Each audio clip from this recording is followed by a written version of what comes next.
Hey, take a look at this. This is a Catholic school in Newfoundland.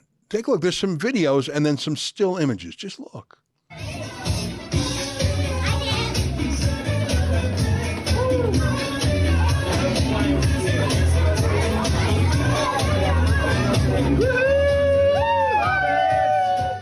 Do you see how young those kids are? Those are what they call children of tender years. That's not a high school. Those are not much more than toddlers. Now, I went to the school's Twitter account and they've locked it down. I guess they didn't know the reaction, or didn't care, at least when they did it, the reaction the public would have.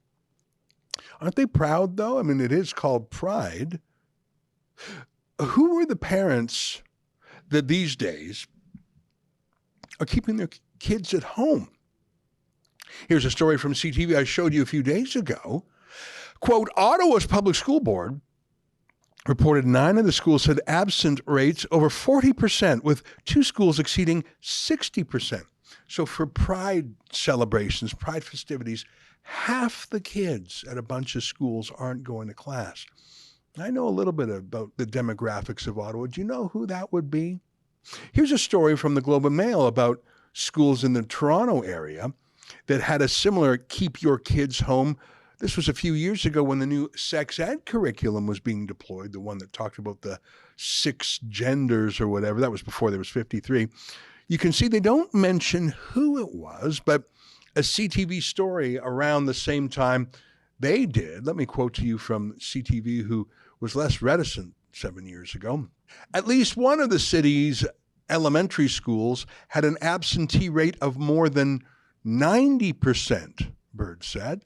Thorncliffe Park Public School was reporting that 1,220 of its 1,350 students were not in class, he said, adding that about 100 parents had turned up to stage a protest outside the building.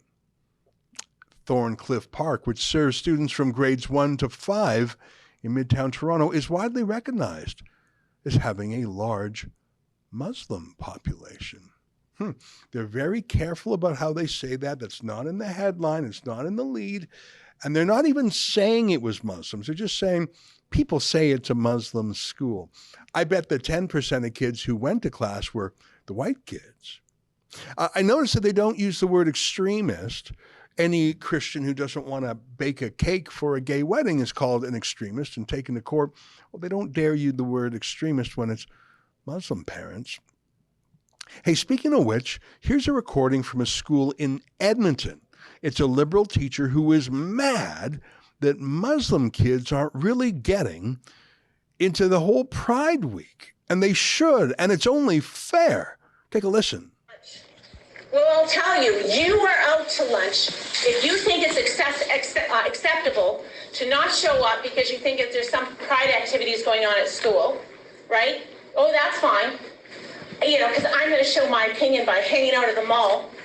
But meanwhile, all of those kids who are, involved in, say, the Gay Street Alliance or whatever, I don't even know if we have that anymore in our school, they're here when we did Ramadan for Lion Time, and they're showing respect in the class for your religion, right, for your beliefs.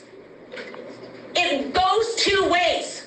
If you want to be respected for who you are, if you don't want to suffer prejudice for your religion, your color of skin, your whatever, then you better give it back to people who are different from you. That's how it works. It's an exchange. And it isn't like that in all countries. As I told you, in Uganda, literally, if they think you're gay, they will execute you. If you believe that kind of thing, then you don't belong here. Because that is not what Canada believes. We believe in freedom. We believe that people can marry whomever they want. That is in the law. And if you don't think that should be the law, you can't be Canadian. You don't belong here, and I mean it. I really mean it. And it's not a joke, Mansour.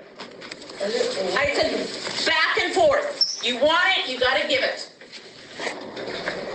It just makes me angry.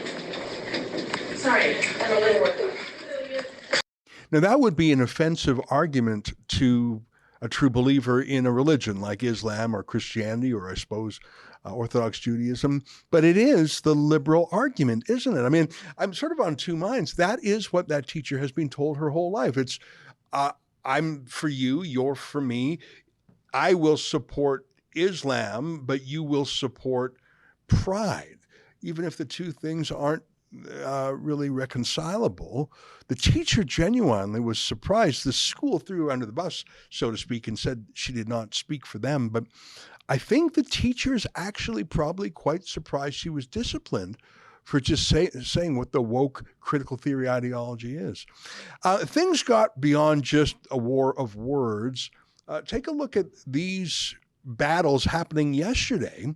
One of them in the streets of Greater LA, Glendale, California, where Armenian Americans who are Christian literally battled on the streets with LA's Antifa thugs who came out in favor of trans teaching. It's really weird.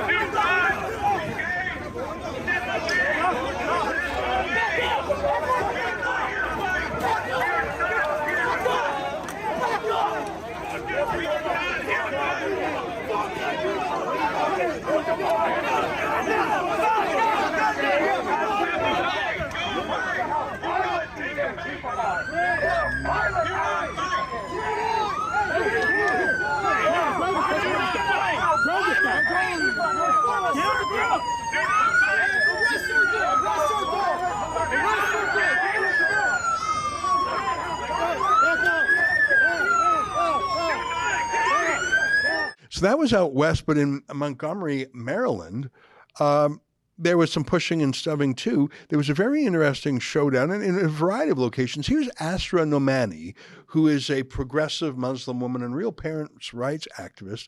And take a look at some of her tweets and take a look at this video by Ezra. It's quite something. On her side were Christians and Muslims, and I presume others of different backgrounds, but visibly, multiracial, multicultural, some Muslim women wearing hijabs. That was the parents' rights side, and they were up against woke activists who used to claim diversity, but the diversity was on Ezra's side. Take a look. You haven't met an atheist before. Hi. How are you? You said I haven't met an atheist? Yeah, you look at me like you haven't met an atheist before. Oh, okay. Well, nice to meet you. Nice to meet you too. You want to shake Hi. hands? No, I really don't. Really, why not? That's okay. Yeah, you're fine. I'm fine without your God.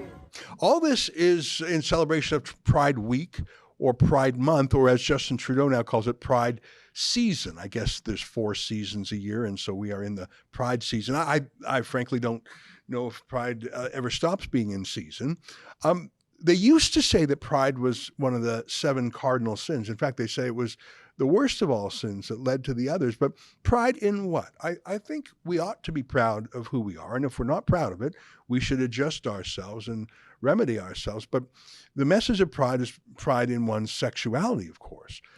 But I would put it to you, and I think it's at least used to be a universal view, that sexuality is inherently a grown-up matter. And in fact, you know, the age of innocence of children is before they become sexual beings.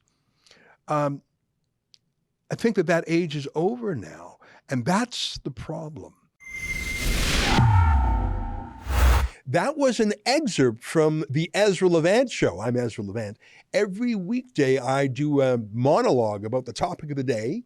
Then I interview a fascinating guest, either in studio or via Skype. And then I read your mail, whether it's fan mail or hate mail, which is sometimes even more interesting. This is on our premium service, though, called Rebel News Plus. Go to rebelnewsplus.com. It's $8 a month or less if you buy a whole year in advance. You get my show every weeknight, plus Sheila Gunn Reid's show every week. It's called The Gun Show. It's pretty amazing. You know, we rely on you because we do not take a dime from the government. In Canada, that makes us almost unique. So please help us out and help yourself to some great journalism at rebelnewsplus.com.